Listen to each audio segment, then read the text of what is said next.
So 3 things today. We're going to look at how responsible AI is defined. I'm going to give you really practical tips on how to do user studies and market research on responsible AI. So it's crazy to believe in 40 minutes you will all be privacy user experience experts. Okay, maybe not, but you'll have a general idea of how to do it. And then if we have time, I'd really like to talk a little bit about these differences between like what do your users want versus what are the technical requirements versus what are regulators saying versus what are security requirements and so on. Because like you may get different answers depending on which way you're looking at responsible AI. An example. I gave this prompt to DALL-E, which is a generative AI tool, about a year ago, because I just wanted to see what some images of myself would look like. So I said, please give me an image of the founder of a consulting company that helps tech companies protect data and communicate how they address data protection, safety, and privacy. So what image do you expect AI to generate with this prompt? So we can gamify this and see who can get closest to answering the question. What age, ethnicity, and gender did DALL-E on average or the majority return? I would like you to guess. Kubra, you got it. Yes. So the idea was to guess the age, the ethnicity, and the gender. So 10 experience points to AI Apocalypse Faction, thanks to Kubra. Yeah. So 3 out of 4 pictures, it gave me 4 to choose from, were like, I don't know, how old is this guy? 50s or 60s. So older white men, largely in suits, largely looking so not like me, hopefully.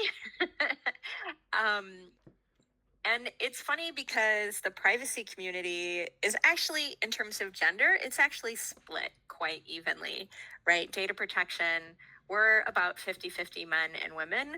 So this wasn't a case of generative AI just copying the world and giving us back the world that exists. It was actually introducing more bias. Like the privacy community is not 75% old white men.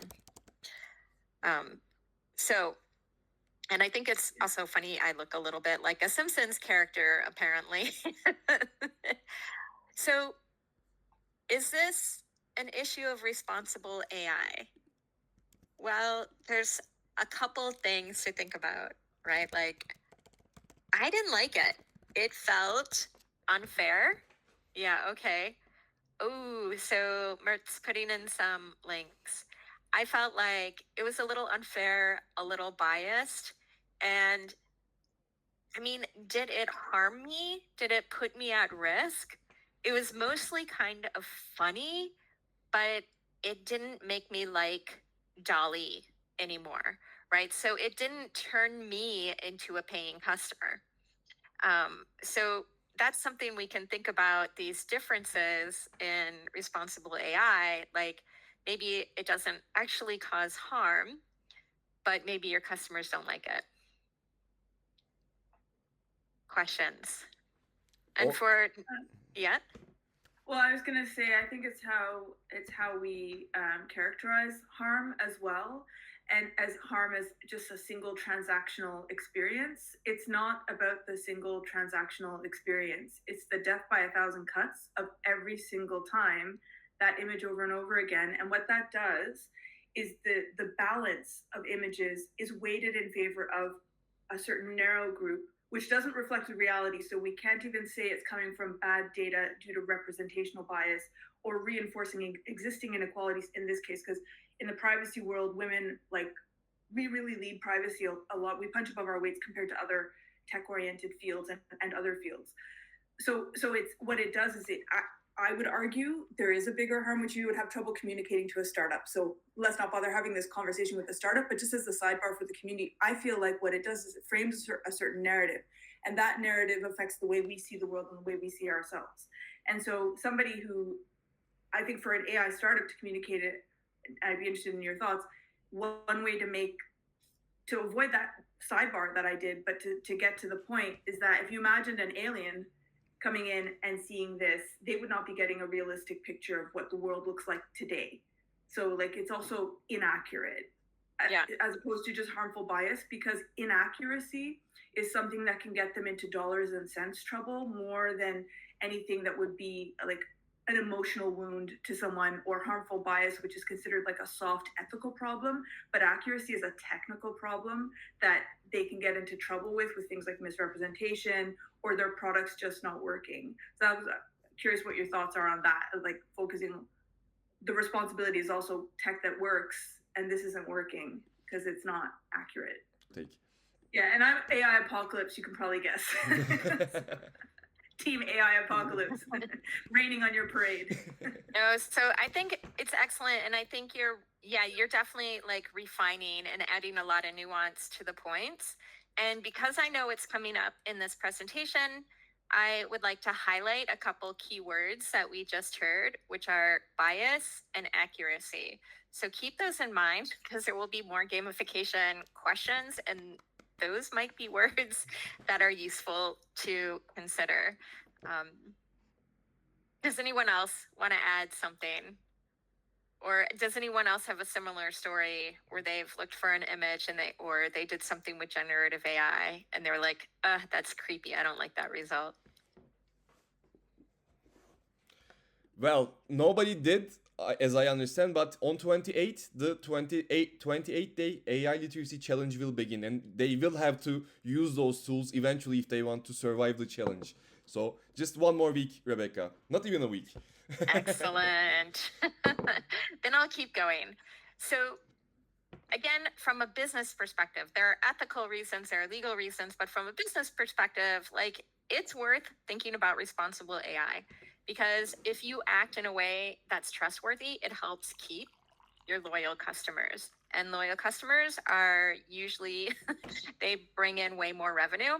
It's 25 times more expensive in general to get a new customer than to maintain existing business with a current customer.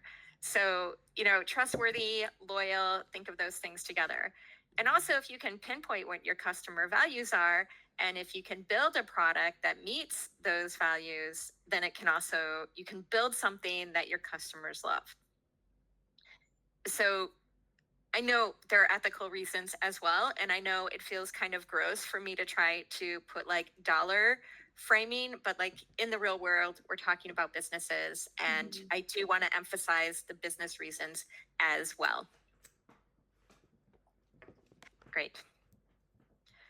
So what are some common mistakes around responsible AI and AI safety? So we've already seen some companies come out and try to address them. And if I could categorize them into sort of 3 types of mistakes that are commonly made, well, let me tell you what those 3 would be.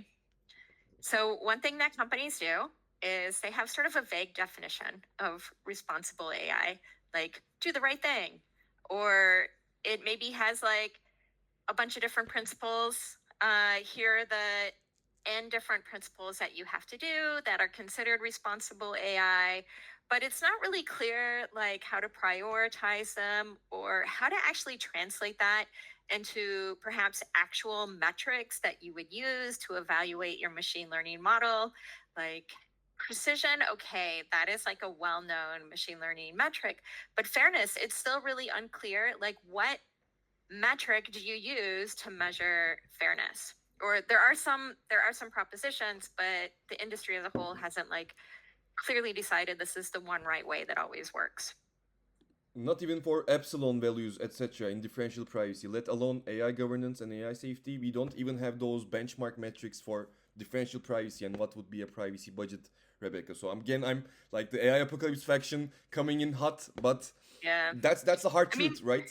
At least with differential privacy, we have a formula, right? And so with fairness, for example, if you just take fairness, like what formula do you even use? Like maybe like differential privacy, you have a formula and you can plug in different numbers to epsilon. But like for fairness, is it the Gini coefficient or like some people who have studied economic development may remember that phrase from like looking at differences in like how rich or poor people are in a different country, like how fair is it? And so people are like, maybe that would, maybe this economics idea would apply to machine learning. And I'm getting a little bit in the weeds, like maybe more than I wanted to, but like that's just an example of like if your company just has a vague definition, like our AI will be fair. Like what does that mean? What does your machine learning operations team actually do to measure and to make sure it's fair, right? So like it can't just be vague.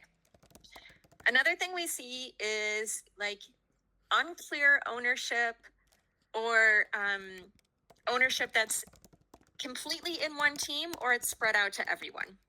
So who owns responsible AI? One thing probably you all have seen is data privacy, right? Data governance. They can do responsible AI too. And so then what can happen is without any additional training or without any additional resources, suddenly you have your data governance team who are also in charge of responsible AI. And then like they're supposed to handle it all themselves. Or the other way, it's like everyone in the company has to act ethically, but then it becomes so like no one's the owner. And so who actually is in charge of responsible AI? And the third one is ignoring your customers and not understanding what they want when it comes to ethical AI. And so that's what we're going to talk about today, like how not to do that. So can we, like first, before you ask your customers about responsible AI, can you come up with what responsible AI is? And so let's do that together. And here's your game question. How many responsible AI principles are there? And so we talked about fairness as one potential principle. How many more are there? 10, 9, some dramatic intensifying. 5, 4, 3. Are people answering? Answer. One answer. We have 7, I guess, said Eren. Non-biased is Kübra's answer. What was the question? How many responsible AI principles are there? How many frameworks are there? That's my counter question then. Yeah, there's many different. Yeah, there's no single answer. That's the answer. That is exactly right. It's a trick question. So anyone who guessed, I think, should get points because, like, you just guessed and you're probably right according to someone. Abigail, so because, what was your faction? I'm gonna allocate 10 experience points as you are the winner. Because I want to include myself. Me? Yeah, you were the first one to say that it depends. Yeah. Oh, the usual Privacy Pro answer, right? AI apocalypse. We welcome you to the AI apocalypse team once more then, dear Abigail. Yeah. Yes, Rebecca. So I know that was not fair. Like, what is a principle anyway? Like, how many different frameworks are there? I mean, that's sort of the point, right? We don't have a single framework that we all agree on. We don't have a single definition of what responsible AI is. Yeah. So, and also going back to this issue of a vague definition, if you have 7 different principles for responsible AI, or if you have 10 different principles for responsible AI, how do you prioritize and do one over the other? Do you even need to prioritize? I would say yes. So here's a Slido word cloud. If you can take a minute to go to Slido and just like put in some words that you think of with responsible AI. Promote solidarity. Ooh, human-centric, fair, inclusive, accurate. It works. And please just work. Yeah. Sustainable, like environmentally sustainable, or like it keeps working over time. There's 2 different interpretations of the word sustainable, and I think both are valid. Privacy preserving, non-biased. Responsible AI literature as one of the principles that should be included beyond just avoiding bad things happening, so risk mitigation, but actually promoting solidarity. So the idea that this is meant to benefit us all. So if we're creating AI to get rid of workers, is that because we're going to give them a salary anyway? Or are we just trying to enrich some people and then sort of cast other people aside? Or solidarity also goes to things like respecting other people's cultures and not just or their creative works, and not just inhaling them and then passing them off as our own. Or it really, I guess, kind of goes to replacement. But there is more to it. But it's more about like, does it benefit us all? Is it uplifting us all, or is it just enriching some at the expense of others?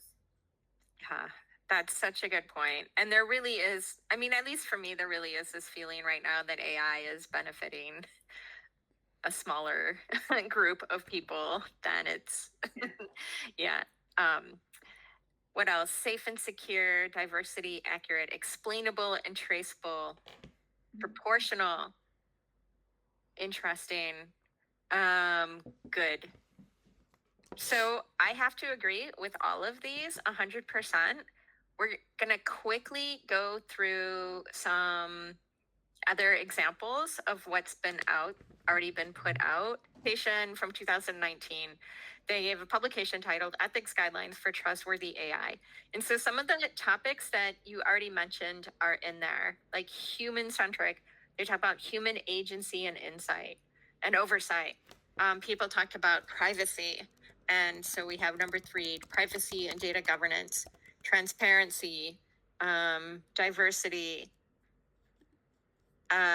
societal and environmental well-being, and accountability. So there's a bunch of themes that came up in the cloud that are in this.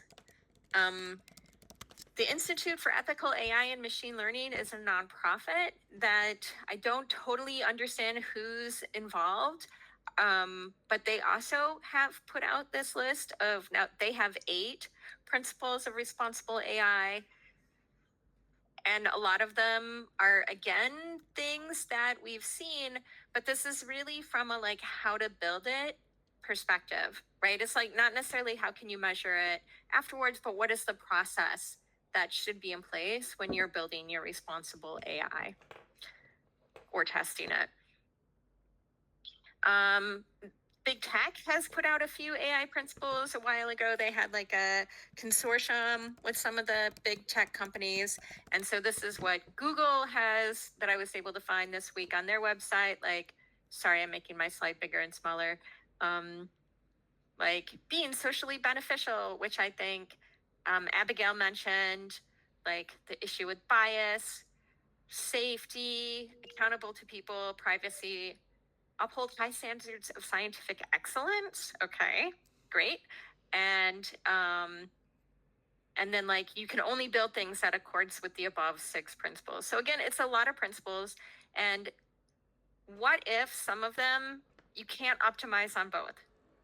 So there are things like fairness and privacy where you cannot optimize on both. And so what I mean is, if you want to make sure that you have a fair representation of men and women in your training set, you actually have to collect that data on who's a man or a woman, and maybe who doesn't use either of those genders. And so now you may be actually collecting more information than you need for the stated purpose of your product to measure fairness, right? So you may have to make some trade-offs, like, well, what's more important to me, measuring fairness or minimizing data collection? So you cannot optimize on all of these all at the same time. Okay, so Can I just raise a question though? Sorry if I'm interrupting too much, but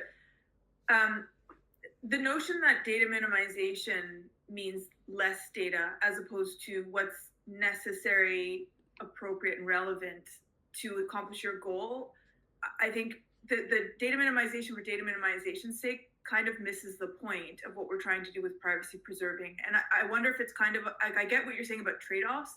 I see it more as like a fine calibration of how all of these different things fit together, just like we have other things that, like, you know, you can strengthen certain muscles and then now you might throw other things off in your body, right? Like it's a matter of finding balance, but I don't know that it's necessarily, I think as privacy professionals and AI apocalypse folks, we have to reject kind of this like rigid pitting of one against the other that comes up, and we see it in the literature, and recognize it as more like fine tuning in a different sense. Like, because more data can be more fair and more accurate, right? And so if we're trying to say fairness, then collecting lots and lots of data about gender is relevant because we want to have something representative.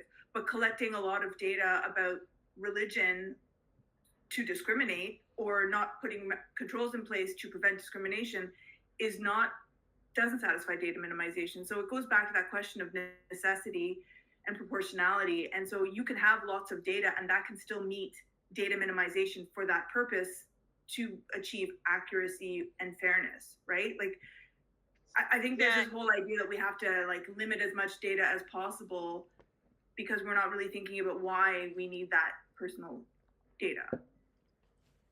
Yeah, so I think I want to say, like, I want to be totally clear that, like, I am not trying to pit the principles against each other, but when it comes down to operationalizing these decisions in a real environment, you have engineers who need to understand, like, how to do things. And so they need a clear decision. Do I collect this data or not? Right. And so sometimes if all they get is this vague list of 7 principles, it doesn't tell them, right? Like it doesn't give them any information of like, yes, measuring fairness is worth it to collect this data, right? Because it doesn't have to be male female, it could be something else that's even more sensitive, right? Like, so the takeaway here is that some of these are pretty vague. The order doesn't mean prioritize, right? It's just like an order. And when you get down to brass tacks, sometimes these sort of like, here are the 7 things we care about, it has to do all these things, doesn't always help the engineers. Does that help, Abigail? Yeah, absolutely. And I think that's where the governance piece comes in, right? Because then you're the ones who are kind of doing those more refined discussions and then making it clear what data is necessary and what's not, rather than leaving it to the engineers to decide. Yeah, exactly. So, sorry, I'll stop. No, this is great. This is really helpful. And again, if people have more questions or they want to jump in, we love the participation. This is great. And how, as a data governance professional, do you make that decision? Well, some of it's going to be based on risk. Some of it's going to be based on legal issues. And I would like to also give you very specific tactics to understand what your customers want and what your customers care about. So that's where we're going with this presentation. So do your customers care about bias, or do they care about not sharing their gender with you? Right? Like that could be one frame, one like way of understanding how do you make that decision. But how do you actually understand what you want? Here's a meme I saw today or yesterday on LinkedIn. Who are we?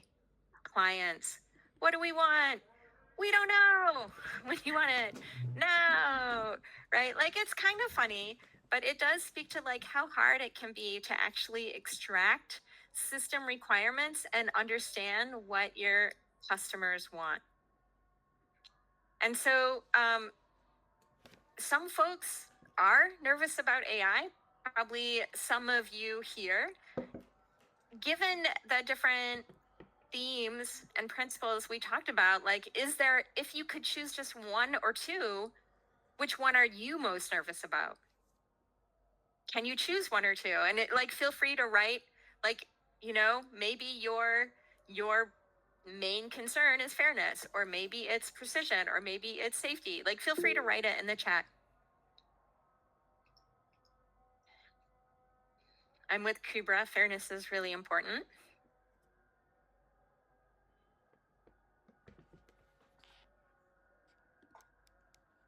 Should I repeat the question for anyone, or? So basically, of the AI principles, which one for you personally, and you don't even have to justify it, it can be your gut feeling, which is the most important? Accountability. Yeah, automated decisions without human oversight, my data safety, intervenability, like, can you change the system or will it always run automatically? Sustainability, that's so important, specifically environmentally safe sustainability. Privacy and security. Yes. So we may be nervous about different aspects of AI, and maybe when it came down to a specific product or feature of AI, you might have a different answer. So how do we ask our customers about these abstract topics like intervenability? Can you go ask, say, your mother or your father is like an ideal client for your AI product? Could you in an interview say, "Hey mom, is intervenability important to you?" Or like, "Hey dad, how do you feel about," let me choose another one that's also pretty abstract. "Hey dad, how do you feel about automated decisions?" Are you going to get a lot of information from that? I mean, typically what happens is people are going to say like, "Yeah, I want the thing." Like, if you asked me if I wanted a t-shirt with the panda on it, I would probably say yes, even if I had never really thought about like a panda with a t-shirt. It doesn't mean that like prior to that a panda t-shirt was really important to me, right? So what you actually want to try and get at is their pre-existing ideas and notions. So you cannot actually just go ask like, "Do you want privacy?" Everyone will say privacy. You kind of want to let these ideas emerge by themselves.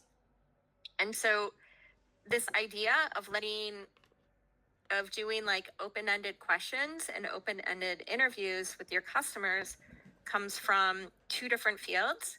And so one of them is risk communication, when you're trying to understand what risks people are worried about with new engineering products and new technology. You don't just go in and say like, "Hey, are you worried about radon?" You say like, what are you excited about? What are you not excited about? So you ask open-ended questions. And so I'm going to dive into this a little bit more with these open-ended questions.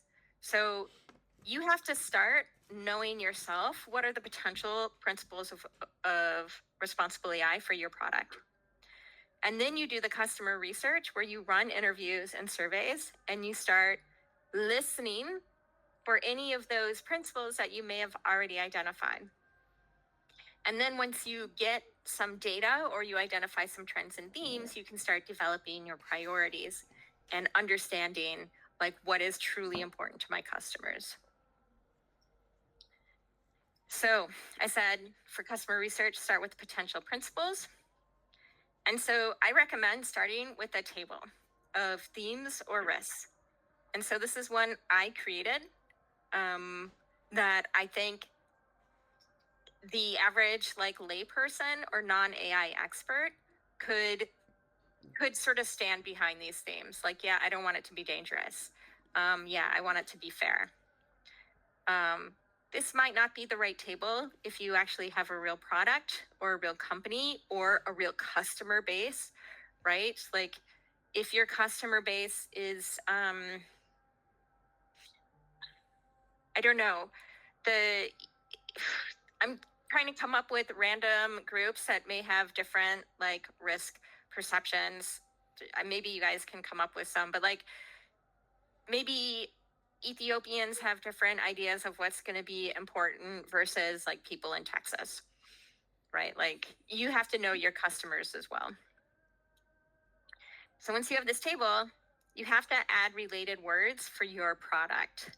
So based on what you're building, how do you just brainstorm as many words as you can think of related to those? So I can tell you for sure with privacy, people use in English, especially Americans, use the word creepy, right? So as soon as someone starts talking about like, that feels a little creepy, it often means they're worried about being watched, about surveillance, about too much information about them. So you could start filling in this table with words like creepy. And I thought, actually, this is not a game. This is just like an interactive thing. Oops, we could do that. Let's try it. And I'm going to go out of presentation mode. Let's try it for car driving data. Can I as the again de facto game master improve the quest we're embarking, Yeah. dear Rebecca? Yeah. How about you create one more column there in the related words Okay. and put a parenthesis where one of them is for the model and one is for the training data used on that AI pipeline, so that we could differentiate the different keywords for model and the data, and that would spark maybe more interesting ideas. Just an idea. If not, you could do Yeah. your own thing as well. So honestly, I think that's a little too technical, because All right, remember, all right, this all is right. like you talking to your mom and dad, and you're like, hey, I have these automated cars, or hey, these cars have computers in them that collect data. What do you think about that? Right? And that's, you start with this really broad question, like, what would you like about that? Oh, okay, good. So you like that it would like automatically notify people if there was an emergency. Okay, great. But like, anything that you don't like about that? And then maybe they say like, you know what? Automatically collecting information about my driving, does that include my speed? Like, would it include if I'm going too fast? That feels creepy. And so then there's a privacy concern because you've heard creepy, right? And so like I was trying to maybe create a thing about cars, because there was some recent news about car driving data being shared. And so maybe what someone would say is like, I drive a 30-year-old car and it's not going to be part of this data collection. Am I going to miss out on benefits because I don't have a fancy car? Right. And again, so that would be you sort of saying missing out on benefits. They're talking again about fairness, or they're talking about being left out. Right. So it takes some sort of, you already have to do this work of creating this table of things that might be relevant. And then you start with these broad questions and you try and narrow down until your customer reveals something that meets that theme. And you probably have to do like, you can learn something from as few as 3 interviews, but that's not really statistically relevant. But normally it's recommended to like aim for 12. So 12 open-ended interviews with your ideal client. Do people have questions on this? I feel like it's a little bit abstract right now. Only a kind warning from the mayor. We have 10 minutes, 9 minutes even, crap. and right away we're gonna start. The doors of Tower of Privacy Engineering is opening for the first time with dear Swati Popuri, an ex-Twitter privacy engineer, and she's gonna host a fireside chat. So everyone, I'm gonna put the link in the chat. When this call ends, jump right in if you are available. And say hi to Swati. I'm so sorry I cannot join. But so I'm going to go through, like, this is what I just said, but in different slides. So first you start talking, you do these interviews, you ask these open-ended questions, and then you listen to them and you listen for words or themes from your table. And then you can inquire more. And sadly, they don't spend the money on doing the quantitative research and the surveys. You definitely can, right? Like, it is not an impossible thing. And if you have the resources, or if you decided like, okay, we need to dig into this more, it's a way to get actual data on what your customers want. But you can get a huge amount of value just by talking to as little as 12 people for like 45 minutes, an hour each. And can I just ask you quickly, where do you get that number? Like, is there a... Yeah, so there's some research on risk communication, and they've looked at the differences between lay people and experts, and like how they come up with risks and identify risks. And it's a rule of thumb, it's a heuristic, but they say like generally you can identify a lot of the common risks or the most salient risks within 12 people. So it's a rule of thumb. It's not like, it's sometimes you just need numbers for planning. Yeah, that's fine. No, that's helpful. I was just wondering if there was something like, okay. Yeah. If you're interested, I can send you the whole book on risk communication later. It's a little older at this point. It's like a few decades old, but that's where it comes from. And so the number 3 for user studies is often if you can bring people into a lab and watch them use your tool, and just like look over their shoulder. Already with 3 people, you learn a lot about usability. So it's not enough, right? Like, you can do more, but like if you can even get funding and time for that, you're already going to get a huge amount of value. So looking for trends, obviously you're going to bring your own biases into it, but like try and base it on what you heard from your customers to set clear priorities. And set clear priorities for your priorities. Okay, so the title of the slide doesn't make sense, but you can use those interviews and those results to set your priorities and to help understand how you're going to make trade-offs in the future, right? If a lot of your customers were talking about fairness, then yes, you want to collect that data on gender and you want to make sure you measure it. If a lot of them were talking about not wanting their gender to be revealed, then maybe you are not going to collect that gender data, and maybe you're not going to be able to measure whether your model is fair or not, right? So like that's how you can use this to start understanding specific trade-offs. So we don't have a lot of time, but what I wanted to say is there's a lot of different ways to think about responsible AI. And what I talked about today with market research, it's just one way, right? What you're getting at with market research is perceived risk. What are people actually afraid of? In some cases, they are right. They know their lived experience best. They know what risks are most important to them. Other times, they might not be aware of all the risks. And you, as a professional, may actually say, okay, your perceived risks don't align with the actual risks. There are safety concerns that you are not aware of. So it's really important to come in with all these different lenses, like what are the lay people worried about? What are the experts worried about? And then like, what are the regulators? I don't know which group they fall into, but like, what are the regulators worried about? And then like, are there specific tech requirements that bound us or push us one way or the other? So I don't think this slide is so deep. And like Abigail, I'm sure you and I alone could spend like the next 8 hours discussing it. And everyone else too, you probably all have thoughts on this. So I'm really sorry that it's like only 4 minutes left in the presentation. But like, do people have thoughts or reactions or things they want to add? Rebecca, do you have like 5 minutes?